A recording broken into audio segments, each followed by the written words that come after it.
Saya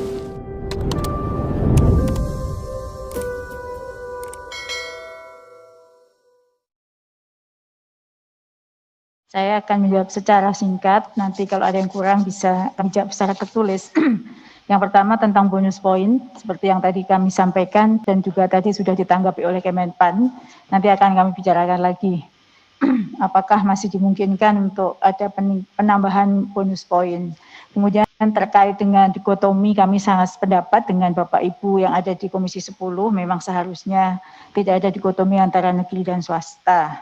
Kemudian terkait dengan apa yang penting yang ingin kami konfirmasi adalah yang tadi pertanyaan Pak Putra Nababan terkait dengan apakah sudah koordinasi dengan BKN terkait data.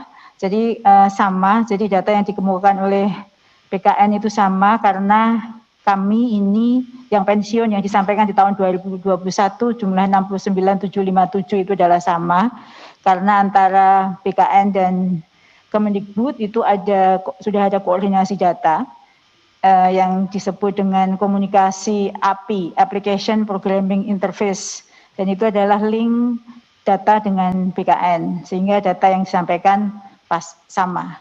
Sedangkan pertanyaan terkait dengan 523, tadi saya sampaikan ini adalah prestasi karena sejauh ini 523.120 itu adalah angka tertinggi terkait dengan formasi ASN. Seperti yang kami bicarakan dengan Pak Harmen di sebelah tadi, tahun 2019 saja hanya 90.000 dan ini adalah sekian kali lipat. Maka kami sampaikan ini adalah keberhasilan KL terkait sehingga mampu mempush sampai di angka 523.000. Jadi mengupload mengisi data aplikasi.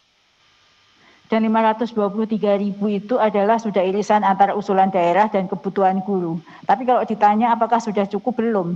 Karena seperti yang tadi disampaikan oleh Kemenpan, kekurangan guru negeri itu 1 juta lebih. Dan ini baru 523 baru formasi. Sedangkan apakah nanti semua pendaftar itu akan lulus seleksi itu juga akan kita lihat di kemudian hari.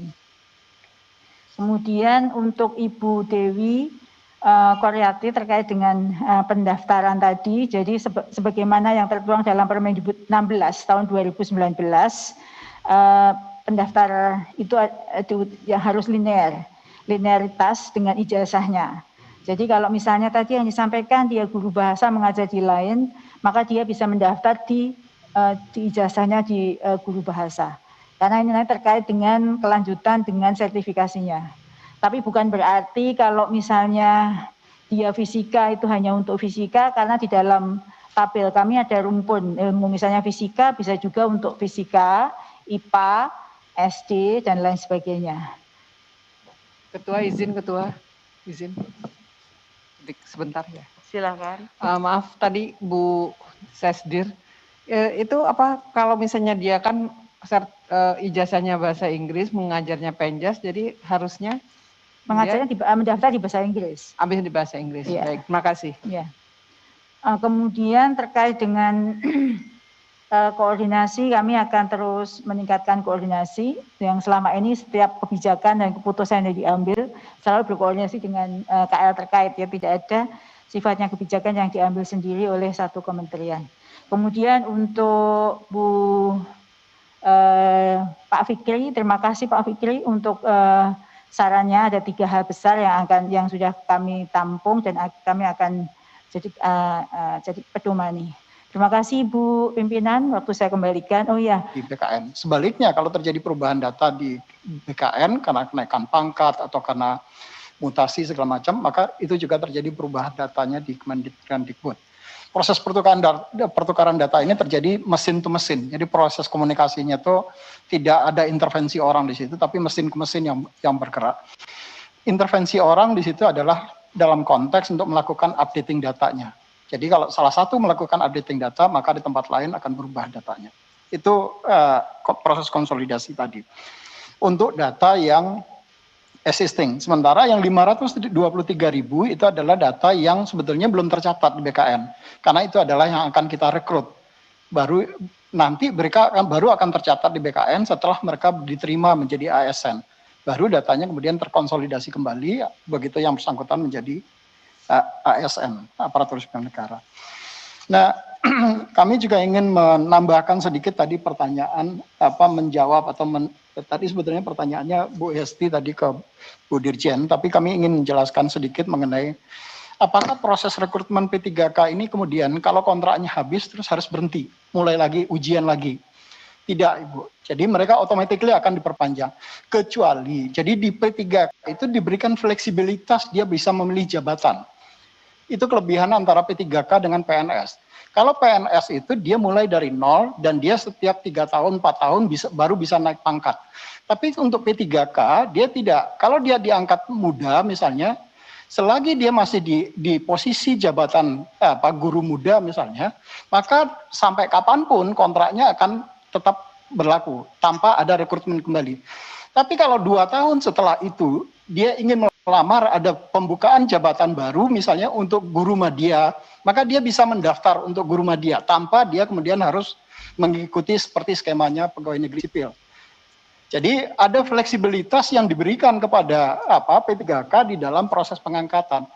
Jadi contohnya paling gampang gini.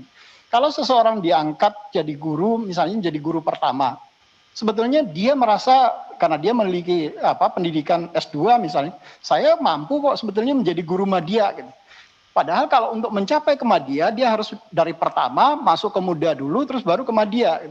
Nah, karena dia merasa mampu untuk bisa masuk ke madya, maka dia bisa ikut mendaftar untuk di madya tanpa harus mengikuti skema yang pertama dan muda tadi.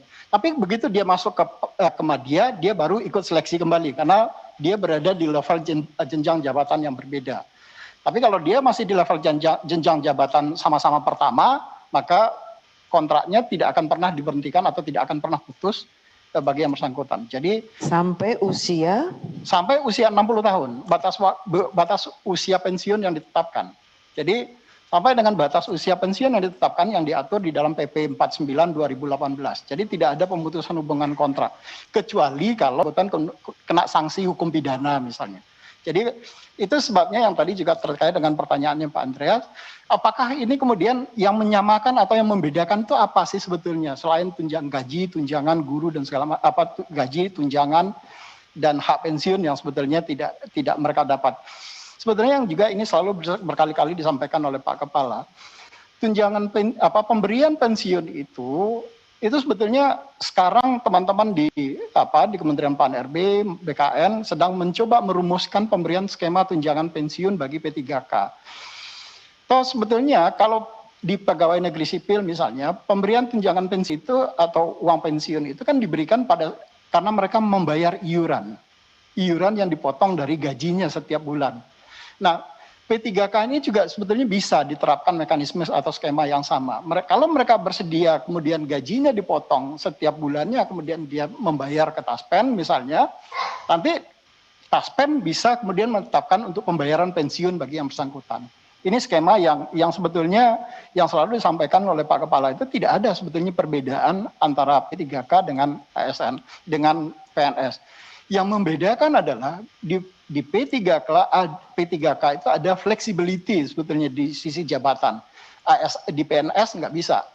Jadi orang kalau masuk golongan sarjana baru diangkat golongannya 3A, ya dia harus mengikuti mekanisme 3A, 3B, 3C, 3D sampai dengan usia batas pensiun.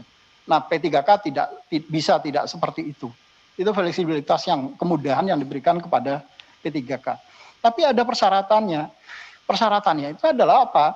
Untuk menjadi P3K, dia harus profesional. Dia harus memiliki kompetensi yang sesuai dengan bidang jabatan itu. Jadi tidak bisa kemudian orang yang tidak memiliki kompetensi kemudian bisa menduduki jabatan itu. Itu sebabnya kenapa kalau dia masuk level